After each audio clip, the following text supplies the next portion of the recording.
Hi, I'm Ray Higgins.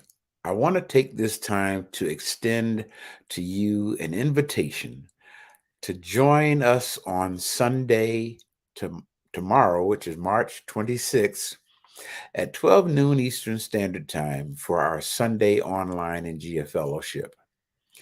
Brothers and sisters, uh, whenever I teach, I always start off by asking people to hold up a circle and saying these words.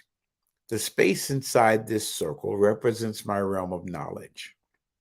All that I think I know about whatever I think I know is depicted right here inside this circle.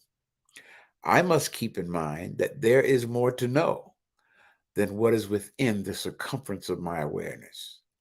The reason why I do that when I start teaching is because as a teacher, I'm going to say something that's outside of your circumference of awareness, or else I'm not teaching you anything. I used to be a preacher.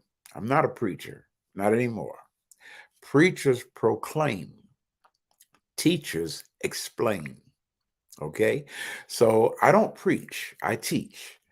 And I'm inviting people. And the reason why I'm doing this is extending this invitation is in particular is because tomorrow I will be teaching on one of the most emotionally disturbing, mind shattering subjects that's taught in the Christian concept. The subject I'll be teaching from tomorrow is entitled There Will Be No Rapture and Jesus is Not Coming Back. Wow, for me to say such a thing at this point in my development, it's like, whoa, man.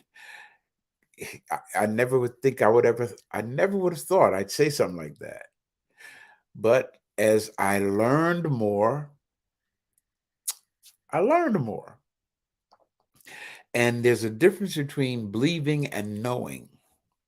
Okay, so what I'd like for you to do, if you're going to join me tomorrow, because this is not for everybody, okay, this is for people who want to know. Understand that, okay? I'm not trying to attack anybody's belief system. That's you. You're welcome to believe what you want to believe. But tomorrow is truly going to be a Sunday class session. I'm going to show you in the Bible the many verses that lets us know that there will be no rapture and that Jesus is not coming back. All right. Yeah, that's right. Right there in the Bible. But because of something called segmented biblical attention, that's what I call it anyway. Segmented biblical attention is when you are directed only to certain parts of the Bible to reinforce the doctrine that the teachers or the programmers want you to believe. Well, tomorrow we're going to show you verses that they haven't shown you, but is there in the Bible. It makes all the difference in the world. It's hard to put a puzzle together if you don't have all of the puzzle pieces. All right. And a lot of people are trying to put their jigsaw puzzle of their spirituality together. Imagine this, a 500-piece puzzle, and you only have 150 pieces. You'll never be able to complete the picture. So join me tomorrow, okay? I don't want to get into a lecture right now. I'm just making the announcement of invitation. Join me tomorrow, but trust me when I say this, okay? This is only for those who want to know. Let me share this, and you might have heard me say this before. My second year of Bible college, my Old Testament professor, Dr. Robert Dahl was his name, and he said, the Bible is an incredible book. And I said, Amen. And he looked at me with this strange look. And after the class was over, he said, Mr. Higgins, may I have a word with you? I went, sure, Dr. Dahl. What is it? He said, do you know what the word incredible means? I said, yes, sir. He said, okay, well, then I'll see you tomorrow. That disturbed me. All the way home, it disturbed me. So when I got home, I looked up the word incredible. And brothers and sisters, it meant the very opposite of what I always thought incredible meant. I always thought the word incredible meant fantastic, awesome, outstanding. But no, incredible means not credible. The word incredible means it's not trustworthy. It cannot be relied upon. That's what incredible means. So of course now I'm messed up. I'm offended that my Bible professor would say such a thing. So the next day when I went to class, I went to him. I said, Dr. Dahl, why would you say such a thing about the Bible? He said, oh, I see you went home and looked up the word, huh? I said, yes, sir, I did. And I'm offended that you would say that the Bible is incredible. He said to me, Mr. Higgins, why did you come to this school?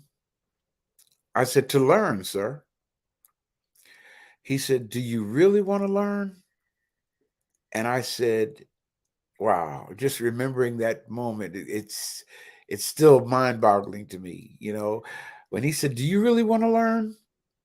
And here's what I said to him. I said, as long as it does not contradict with what I believe. He looked at me and said, well, Mr. Higgins, you don't want to learn. I never forgot that. A lot of things that I'm going to say tomorrow, brothers and sisters, will contradict your traditional religious beliefs. I'm telling you now.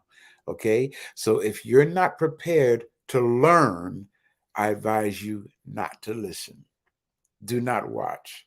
Okay. There are thousands of people out there who are learning and want to learn, so I invite you to be a part of that. Our members, our numbers, I meant to say, are growing. We're almost like an average of 10,000 people a week listening to us on Sundays now, or throughout the week if they can't make it for the Sunday session. So I am so humbled and honored by that. Okay. So if you're going to be with us tomorrow, please be ready to learn, which means you're going to have to go outside of your circumference of awareness. All right. It's going to be a good class tomorrow. And notice I said class, right? Because that's what I do. I teach. So you're invited to be with us tomorrow, okay, 12 noon Eastern Standard Time. I look to see you then. Okay. You guys take care. And Ma'at Hotep, which means truth and peace. See you then.